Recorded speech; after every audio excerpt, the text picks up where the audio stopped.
Well, students representing Bishop Union High School and Lone Pine High School, the youth coalitions, traveled to Sacramento recently to attend a youth-led tobacco prevention conference and rally at the Capitol called Youth Quest. Inyo County Health and Human Services, in partnership with local school districts, facilitates and supports the high school youth coalitions, youth leadership clubs on campuses, which are focused on preventing and reducing substance abuse and tobacco use in local communities. That press release notes, as part of Youth Quest, Bishop and Lone Pine Youth first attended a training led by youth on current statistics of youth tobacco use in California, research of marketing of e-cigarettes to adolescents, ways youth can take action, and how to meet with a legislator. Later, students met in small groups to prepare for visits with legislators, walked to the Capitol for a rally, and finally spent the afternoon in organized visits with representatives from their districts and others to share information about their local work to prevent tobacco use. Now, Bishop and Lone Pine Youth Coalition representatives had, the press release notes, unique opportunity to meet face-to-face with Assembly Member Devin Mathis, as well as Senator Henry Stern and the staff of Senator Tom Berryhill. Inyo County youth, chaperones, and staff at Youth Quest, pictured with Assembly Member Mathis, are from right to left: Inyo County Health and Human Services staff person Tim Villanueva, Lone Pine High School students Daniel Newcomb, Bishop Union High School students Aylin Campos and Anna Hernandez, Assembly Member Mathis, Bishop student Yesenia Jimenez Castro, Inyo Health and Human Services staff Samantha Nellums, chaperone Lupe Hernandez, and Inyo Health and Human Supervisor staff April Egan. You can see Healthy Stores, healthycommunity.com for information, and that full press release is posted on our website, sierrawave.net. Well, Deb Murphy filed this story for Sierra Wave Media. Residents of Mono County are in decent shape, this according to the recently released County Health Rankings and Roadmap, coming in at 20th out of the 57 California counties ranked by the study. Monoites neighbors to the south, Inyo County, didn't fare as well, coming in at 48th. Now, the annual survey is a collaborative effort between the Robert Wood Johnson Foundation and the University of Wisconsin Population Health Institute. The intent is to provide a roadmap toward healthier communities for agencies and organizations. Now, according to the survey website, the data collected from the rankings come from a variety of publicly available sources, including the Census Bureau, the Center for Disease Control, and Health Resources and Services Administration. Mono County scored in the top 4 for a low premature death rate and physical environment.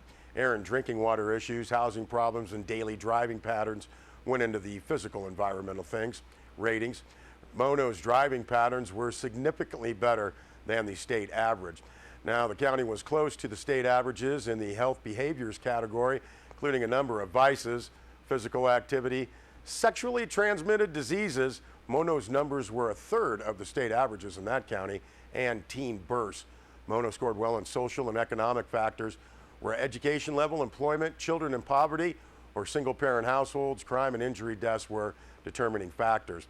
Mono County did lag behind other California counties in clinical care with a 2,000 to 1 ratio between residents and primary care physicians. Now, ironically, the county nearly bottomed out in quality of life factors, where a number of poor physical and mental health days were the determining factors. Mono ranked 44th in quality of life, but Inyo's ranking was even grimmer at 53rd. Inyo scored a 6th place in physical environment, 16th in clinical care, with patient to physician ratio far better than the state average. Inyo County also scored low in social and economic factors, with violent crime and injury deaths above state averages. Now, while Inyo's health behaviors were just below the halfway point, alcohol-impaired driving deaths were twice that of Mono, and sexually transmitted infections, while below the state average, were also twice that of Mono. San Mateo, part of the San Francisco Bay Area and partial home to Silicon Valley, scored the top spot in the survey, while poor little Modoc in the northeast corner of California came in 57th, despite claiming the top spot in the physical environmental category. Inyo Mono's neighbor, Alpine County, wasn't ranked at all, and again, we thank Deb Murphy for that story. Well, one way to be healthier is not to smoke, And there were probably many smokers who didn't know about the $2 cigarette tax increase that occurred on Saturday, April 1st. Press release notes that in light of the new tobacco tax, California Department of Public Health reminds Californians that resources are available to help them kick the habit. Now, on April 1st, that tax on a pack of cigarettes increased $2 from 87 cents to $2.87. Increase was a result of Prop 56, California Healthcare Research and Prevention Tobacco Tax Act, which was approved by voters last November. You know, Californians who want help to quit smoking can call the California Smokers Helpline, 1-800-NO-BUTTS. The helpline provides smokers free telephone counseling and plans to help them quit. Smoking remains the #1 cause of preventable death and disease in California. About 3.1 million, or 1 out of 9, California adults smoke, and an estimated 34,000 Californians die from smoking-related diseases each year. State's new tax increase also impacts tobacco products like electronic cigarettes and e-liquids, which are taxed based on their wholesale cost. Well, this leads us right into our second part of the interview. Shareway Media's Bill LeFever and local health officials April Egan and Nancy Mahana. Sometimes I see people using electronic cigarettes in places that usually one would not see anyone smoking. What is happening with that? Well, the California state law prohibits smoking and smoking or vaping and using electronic devices anywhere where smoking is not allowed currently, and that was a new law as in 2016. Many times people use electronic cigarettes that have nicotine in them to try to quit smoking, and sometimes there is nothing, no nicotine product within the vaping liquid. Here, for instance, you have a grape liquid, and this says it has 3% nicotine. Sometimes, because they're not regulated yet by the FDA, you don't know how much nicotine is in the flavored product. The other type of electronic cigarette is these that are commercially available, and most of them are owned, the companies that make these are owned by the tobacco industry. And so basically, by using these types of products, the tobacco industry is interested in normalizing smoking again, which is, once again, something that we really don't want to help because, as we've said before, tobacco-related death and disease is the biggest preventable cause of death and disease in the United States. One of the other products that you surveyed was alcohol. People in the Eastern Sierra, it seems like, they like to party, and so do the tourists.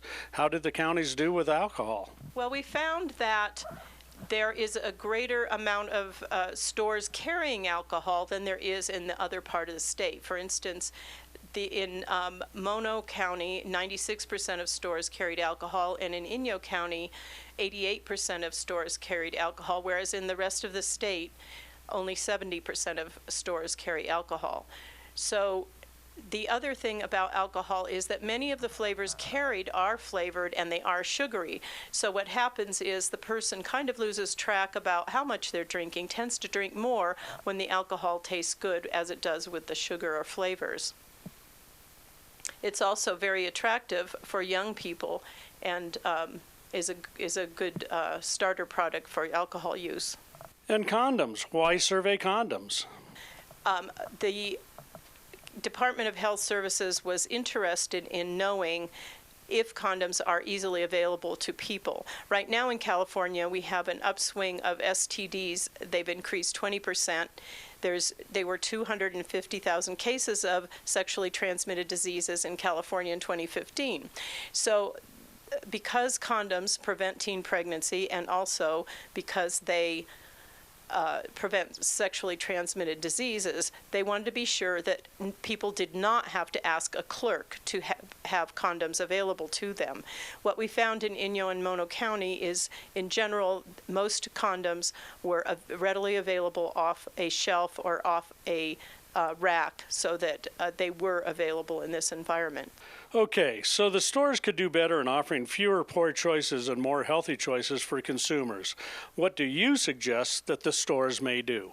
One of the things that we'd like to see the stores do is really assess what are they selling in terms of flavored tobacco, what are they selling in terms of alcohol, and get rid of the variety of alcohol, the variety of flavors, so that they are just not available, especially with flavored tobacco. If people aren't buying it, then get rid of it. Don't just have a variety of flavors available. 80% of chronic disease is caused by unlimited alcohol use, tobacco use, poor nutrition, and a lack of physical activity. So by enhancing these, the physical activity and nutrition, limiting your alcohol use, and not using tobacco, then you are much less likely to develop chronic disease over time. The Healthy Stores for a Healthy Community is a statewide campaign formed by tobacco prevention, nutrition, alcohol abuse prevention, and sexually transmitted disease prevention partners in collaboration to improve the health of Californians by informing them about the impact of unhealthy product availability and marketing in the retail environment. For state and county specific data and for more information on the Healthy Stores for a Healthy Community campaign, please visit www.healthystoreshealthycommunity.com. All right, thanks for that. We'll be back with more news.